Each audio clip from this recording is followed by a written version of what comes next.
मैं सरताज आलम, खबर 7 से। हम लोग हैं उत्तराखंड के हल्द्वानी में। बेटी बचाओ बेटी पढ़ाओ, भारतीय जनता पार्टी ने इस नारे को दिया। उत्तराखंड के हर अस्पताल में आपको ये नारा दिख जाएगा, लेकिन इस नारे की हकीकत क्या है ये तस्वीरें भी आपको बयां कर देंगी।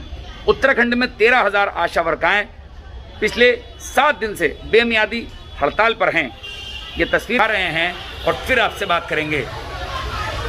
ये 13,000 आशा वर्कर पिछले 7 दिन से अपनी विभिन्न मांगों को लेकर हड़ताल पर हैं और सरकार ने इनको छोड़ दिया है। बेटी बचाने की बात की जाती है, नतीजा आपके सामने है। ये हम लगातार आपको खबर दिखा रहे हैं कि आखिर 2,000 रुपये में किस तरह पूरे माह का खर्चा चलता है। आज आशाओं से इसी बारे में बात करेंगे। दिन रात गर्भवती महिलाओं के साथ अस्पताल आने जाने वाली महिलाएं 2,000 रुपये की प्रोत्साहन राशि में किस तरह अपने बच्चे पालती हैं। आपके हमारे घर में कोई बच्चा जब पैदा होता है तो हम खुशी से कितना उनको देते हैं और कितने बच्चे आखिर उनके क्षेत्र में पैदा होते हैं, ये भी एक सोचने वाली बात है। तो सरकार इस नाइंसाफ़ी को क्यों कर रही है, उनको इंसाफ दिलाने के लिए उनसे बातचीत करनी बड़ी ज़रूरी है।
आशा वर्कर चंपा मंडोला हमारे साथ हैं। तकलीफ में है, परेशानी में है, गुस्से में हैं। इस सब को लेकर धरने पर हैं, प्रदर्शन कर रहे हैं, लेकिन अपनी मांगों से बिल्कुल इधर से उधर नहीं हुए, अडिग हैं, अपनी बात कहना चाहते हैं। मोदी जी को भी सुनना चाहिए और पुष्कर सिंह धामी जी को भी। हमारी मांगे हैं, 12 सूत्री मांगे हैं। ये मांगों के बारे में तो हर रोज़ मीडिया, शासन प्रशासन सब देख भी रही, मीडिया छाप भी रही है। और उसके बाद जो मोदी जी हैं, जब हमारा बीजेपी का राज आने वाला था तो हमने कहा हमारे घर की सरकार आ रही है और मोदी जी हमारे बड़े भाई जैसे हैं, और हमने ये सोचा कि हाँ मोदी जी आ रहे हैं तो हमारे घर का राज होगा, हमारा शासन है। तो हमने खुल के वोट दिए। हमने कमल के फूल को राष्ट्रीय पुष्प के रूप में भी और मोदी जी को अपने घर के सदस्य के रूप में भी उनको चुना। और हर घर में ये नारा लगा कि हर हर मोदी, घर घर मोदी। तो हमने वो बीजेपी का शासन टॉप पर पहुंचाया। और आज हर आशा कार्यकर्ता की ये आस थी कि बीजेपी आएगी तो हमको पक्का करेगी, हमारा मानदेय लगाएगी। हम खुश थे। 5 साल गए, अब 10वां साल भी बीतने वाला है। 2022 में तीसरी बार चुनाव होने वाले हैं बीजेपी के। अब उत्तराखंड में, जी उत्तराखंड में अब हम बहुत गुस्से में हैं। इस समय हम बहुत ज़्यादा गुस्से में हैं। हमें कुछ समझ में नहीं आ रहा कि हम कुछ भी कर बैठे। बीजेपी का नेता आगे आएगा तो हम शायद उन पर कुछ भी कर सकते हैं। उग्र आंदोलन पर जब अभी तक तो हमने धरना दे रखा, ठीक है, अगर उग्र आंदोलन पर पहुंच गए तो शायद हम कुछ भी कर सकते हैं। जो मर्जी आएगी आशाओं की तोड़ फोड़ वो करेंगे फिर। इसलिए सरकार को सोचना होगा, समझना होगा रोज धरना प्रदर्शन हो रहा है। इतना फालतू समय किसी के पास नहीं है। इतनी महंगाई है, आशा के लिए रोज का एक किराया देना ही बहुत भारी पड़ रहा है। चंपा जी 2000 रुपये में पूरा हो जाता है? बिल्कुल नहीं होता है। 2000 में क्या हो रहा है, 900 का तो सिलेंडर ही आ रहा है। 2000 में कौन घर चला लेगा। रोष में, गुस्से में है सरकार से। और जो हमको कार्य क्षेत्र दे रखा, वहाँ पर वो लोग, उनको ये पता नहीं है दीदी लोग हड़ताल में हैं। मतलब हम ये नहीं कह सकते उनसे हड़ताल में, क्योंकि पीड़ा हमारी है या उसकी है, एक ही होती है। पीड़ा सबकी एक होती है। वो तकलीफ में है तो उस समय हमको मना करना पड़ रहा है। शायद अपनी आत्मा को मार के हमको मना करना पड़ रहा है। इतना दुख में हम लोग, हमारा क्षेत्र बहुत परेशानी में है। मातृ और शिशु टीकाकरण प्रभावित हो रहा है। माताएं जिसको इस समय आयरन कैल्शियम की ज़रूरत थी, उस समय उनको टाइम से नहीं मिल पा रहा है। सब परेशान है हमारे उसमें। और किसी का टीबी का कोर्स कर रही है हमारी आशा बहनें, उसको टाइम से दवा नहीं मिल पा रही क्योंकि हमको धरने में आना है टाइम से। और कोई बहुत गंभीर रोगों की दवाइयाँ भी आशाएँ देती हैं।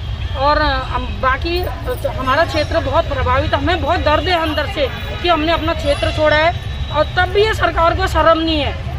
अब हम हाथ जोड़ के विनती करते हैं, सरकार या तो सुने, फैसला ले, नहीं तो फिर हम उग्र आंदोलन के लिए बाध्य होंगे।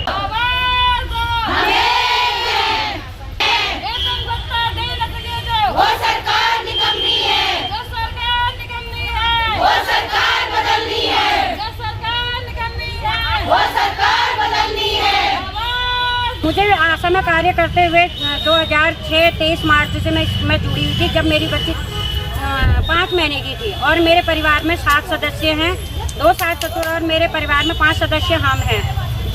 जिस समय ये आशा में लगी थी, मेरी कोई मजबूरी के कारण अभी तक मैं उसी मजबूरी में हूँ कि घर खर्च कैसे चले और कैसे चलाया जाए, कैसे अपने बच्चों को अच्छी शिक्षा और अच्छा समाज में रुतबा दिया जाए। लेकिन इस आशा में लगने के बाद हमें ऐसा महसूस हुआ कि हम कहीं पर अगर परमानेंट दिहाड़ी मजदूरी करते तो शायद हमारा घर अच्छे से चलता। पर ये आशा में लग के तो हम ना इधर के ना उधर के ऐसे बना दिया सरकार ने हमें।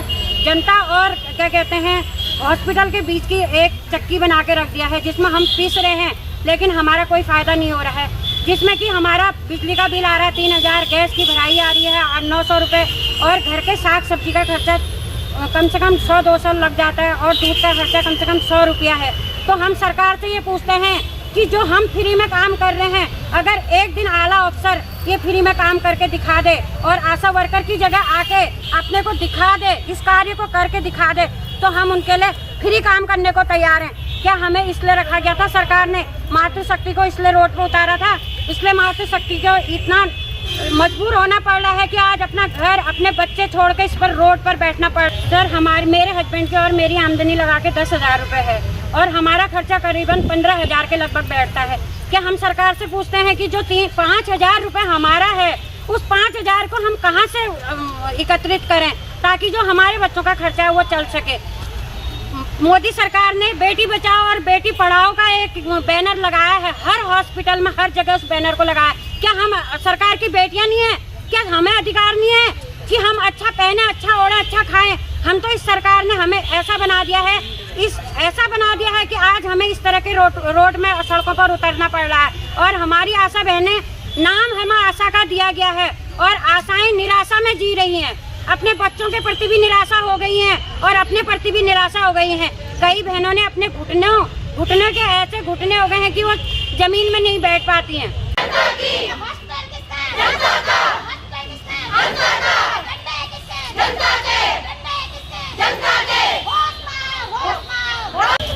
पूर्व उत्तराखंड में 13,000 आशा वर्कर बेमियादी हड़ताल पर हैं। उनकी बहुत सारी मांगे हैं, आपने भी सुनी है। किस तरह देखते हैं इन मांगों को, कैसे उठाएगी कांग्रेस? नहीं, देखिए, वास्तविक मांगे हैं। अब अगर मासिक वेतन के बिना इतनी सेवा, और वो भी आशा कार्यकर्ता आज से नहीं, राज्य की स्थापना जब से हुई है तो ये लोग लगे हुए हैं। चाहे महिलाओं का प्रसव हो, गर्भवती महिलाओं हो, चाहे आधुनिक युग में जो नई महामारी कोरोना का सामना करना पड़ा देश को, प्रदेश को, फ्रंट लाइन की भी जो फ्रंट लाइन है, बिना पीपीई किट्स के, बिना उस प्रोटेक्टिव गेयर के इनको फ्रंट लाइन में फेंक दिया जा रहा है, मासिक वेतन नहीं दिया जा रहा है। इससे बड़ी शर्म की कोई बात नहीं हो सकती है।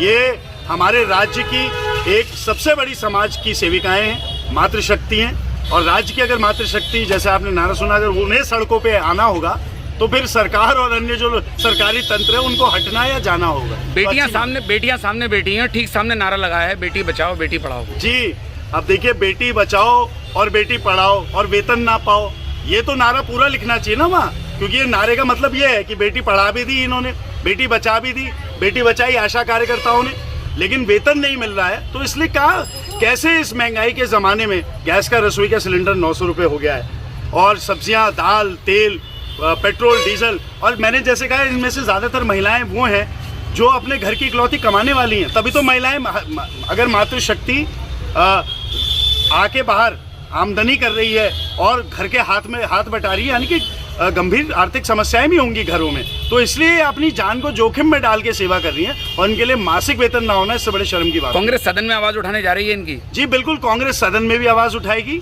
मेरी तो प्रार्थना ये है कि भगवान करे मातृशक्ति कल ही उठ जाए, सरकार ही ऐसा कोई निराकरण कर दे, लेकिन सरकार की वाणी पे और सरकार के कार्यों पे, कृत्यों को जो देखा गया उस पे, उसके बाद भरोसा नहीं होता आसानी से। भगवान करे हो जाए, लेकिन अगर नहीं होगा तो घोषणा पत्र समेत कांग्रेस सदन में भी उठाएगी। घोषणा पत्र में इनके लिए कोई ना कोई रोड मैप बनाएगी भविष्य में, जब सरकार हमारी आएगी। कैलाश पांडे, आज 7वां दिन है, मात्र 2000 रुपये मिलते हैं, पूरा भी नहीं होता है और सरकार बेसुध है। देखिए, ऐसा है 2000 रुपया तो उनके मुंह में जीरा भी नहीं है, क्योंकि आशाओं को जो काम करना पड़ता है, फील्ड वर्क करना पड़ता है, उसके लिए अलग से कोई पैसा नहीं मिलता है, और आने जाने में तमाम जो कागज़ हैं उनके फ़ोटोस्टेट करने में ही इतना पैसा खर्च हो जाता है कि वो 2000 रुपये भी कुछ नहीं है। तो आशाओं को आशा इस बात की है कि कितने समय से काम कर रहे हैं, 2005 से काम कर रहे हैं, शायद सरकार उनको पक्का करेगी, कल के दिन में कर्मचारी का दर्जा देगी, इसलिए इतने कम पे काम कर रहे हैं। परंतु अभी भी कोरोना के समय में लगातार सेवा करने के बाद भी आप देखिए सरकार को सुध नहीं है। अभी भी मुख्यमंत्री जी से प्रतिनिधिमंडल एक गया था आशाओं का मिलने के लिए, वो कह रहे हैं विचार कर रहे हैं। आप ये सोचिए, जिस समय कोरोना के समय बिना सुरक्षा उपकरण के, बिना किसी पीपीई किट के आशाओं को काम में झोंक दिया गया, क्वारंटीन सेंटर में ड्यूटी लगा दी गई, उस समय तो सरकार ने नहीं सोचा। परंतु जिस समय वेतन की बात आ रही है, भाई जो महिला सशक्तिकरण का ढोल पीटने में, बेटी पढ़ाओ बेटी बचाओ के ढोल पीटने में अरबों खरबों रुपए विज्ञापन पे सरकार खर्च कर देती है, केवल विज्ञापन पे। और वही जब महिला जो आशाएं हैं, जो काम कर रही हैं, अपने श्रम का दाम मांग रही हैं, हम कह रहे हैं कुछ नहीं तो आप जितना समय का उनका इस्तेमाल कर रहे हैं, उस समय को माप करके उस समय का आप उनका भुगतान करिए। तो ये सरकार उसके बाद कह रही है कि हम नहीं सोच रहे हैं, क्या कर रहे हैं। तो ये देखिए बहुत ही शर्मनाक है, और ये जो सरकार की उदासीनता है, अनसुना करने की कोशिश कर रही है, ये तो और भी बेशर्मी भरा रवैया सरकार का है। आशाओं को लगता है कि उनके साथ नाइंसाफ़ी हुई है, क्या ये रास्ता इंसाफ की तरफ जाता है? देखिए, ऐसा है, नाइंसाफ़ी तो है। आशाओं के पास आंदोलन के अलावा और चारा क्या है। लगातार सरकार को मांग पत्र भेजे गए, जगह जगह जहाँ जहाँ राज्य के मुख्यमंत्री, अभी के मुख्यमंत्री हों, उससे पहले के मुख्यमंत्री हों, 2017 से भाजपा की सरकार है, प्रचंड बहुमत की सरकार है, 70 में 57 विधायक इनके चुने गए थे। परंतु जब आशाओं की कोई बात सुनी नहीं गई, तो उसके बाद आंदोलन के अलावा चारा क्या है। तो जाहिर सी बात है, अपनी जायज़ हक के लिए लड़ना यही इंसाफ का रास्ता है। मुख्य मांगे क्या हैं आशाओं की? देखिए, पहली बात तो यह है कि आशाओं को वेतन दिया जाए, आशाओं को सरकारी कर्मचारी का दर्जा दिया जाए। जब तक वेतन और कर्मचारी का दर्जा नहीं मिलता, तो जो बाकी स्कीम वर्कर्स हैं उनकी तरह कम से कम मानदेय फिक्स किया जाए। अभी उनको मानदेय भी नहीं मिलता, इंसेंटिव पे हैं, तो मानदेय फिक्स हो। कोरोना जो काल में ड्यूटी कर रहे हैं तो उनको कोरोना भत्ता मिले। जो कोरोना काल में आशाएं मारी गई हैं उनको फ्रंट वॉरियर का दर्जा देते हुए उनके परिवारों को कोरोना वॉरियर का मुआवजा मिले। हर अस्पताल में आशा गृहों का निर्माण किया जाए। जो सरकारी अस्पतालों की व्यवस्था है, इसको ठीक किया जाए, ये भी हमारी मांग है। सरकारी अस्पतालों में डॉक्टरों की नियुक्ति हो, क्योंकि सरकारी अस्पताल रहेंगे तो जो गरीब लोग हैं उनका इलाज होगा, आशाओं के लिए भी एक राहत की बात होगी। तो हम कह रहे हैं, ये जो बात है, पेंशन की बात है, उनके लिए दुर्घटना बीमा की बात है। रात बिरात आती हैं, कभी कोई दुर्घटना हो सकती है तो कोई दुर्घटना बीमा नहीं है। यहाँ तक कि जिस अस्पताल में सरकारी व्यवस्था में काम कर रही हैं, उस अस्पताल में आशाओं के लिए मुफ्त इलाज तक नहीं है, बैठने की कुर्सी भी नहीं है, बैठने के लिए जगह तक नहीं मिलती है। रात बिरात जब गर्भवती महिलाओं को लेके आती हैं, उनको जब आप लेबर रूम में छोड़ती हैं तो उसके बाद होता है ठीक है आप बाहर जाइए, है ना, वो तो डॉक्टर का काम है। पर उसके बाद वो रात में कहाँ जाएं, उनके लिए कोई विश्राम स्थल की व्यवस्था नहीं है। तो ये जो बात है, ये तमाम जो सवाल है, और आशाओं का जो सम्मान का सवाल है, हक और सम्मान, ये हक और सम्मान की लड़ाई है। तो साथियों, हम ये आपको उत्तराखंड में 13,000 आशा वर्कर्स की बेमियादी हड़ताल की 7वें दिन की कवरेज दिखा रहे थे। आशा वर्कर नरेंद्र मोदी जो कि हमारे देश के प्रधानमंत्री हैं, उनको अपना बड़ा भाई मानकर आगे आई और उनका शासन लेके आई। उत्तराखंड में भी भाजपा की सरकार है और मोदी जी मुस्कुरा रहे हैं। उनकी मोदी जी से लेकर उत्तराखंड के मुख्यमंत्री पुष्कर सिंह धामी से भी ये मांग है कि उनको वेतन दिया जाए, उनका बीमा किया जाए, कोरोना में किए गए काम का मेहनताना दिया जाए, उनकी पेंशन दी जाए और उनको राज्य कर्मचारी का भत्ता दिया जाए। भाजपा की सरकार बेटी पढ़ाओ, बेटी बचाओ और महिला सशक्तिकरण के नारे लगातार लेकर आई। उसका राजनीतिक इस्तेमाल भी हुआ, लेकिन जिस तरह बेटियां सड़क पर उतरी हैं, ये उन नारों की पोल खोल देती है। तो साथियों, हम ये आपको आज वो कवरेज दिखा रहे थे कि किस तरह उत्तराखंड में आशा वर्कर्स के साथ नाइंसाफ़ी हो रही है और वो इंसाफ चाहती हैं कि आखिर 2000 रुपये प्रोत्साहन राशि में घर किस तरह चले। तो साथियों, आज हम ये आपको उत्तराखंड के हल्द्वानी से ये कवरेज दिखा रहे थे और ये पूरा आंदोलन पूरे उत्तराखंड में जारी है। तो साथियों, आप हमारे YouTube चैनल को सब्सक्राइब करें, फेसबुक लाइव को लाइक करें, शेयर और कमेंट करना बिल्कुल ना भूलें। साथियों, मैं चलता हूं, मैं आपका दोस्त, आपका भाई, मैं सरताज आलम, खबर 7 हल्द्वानी।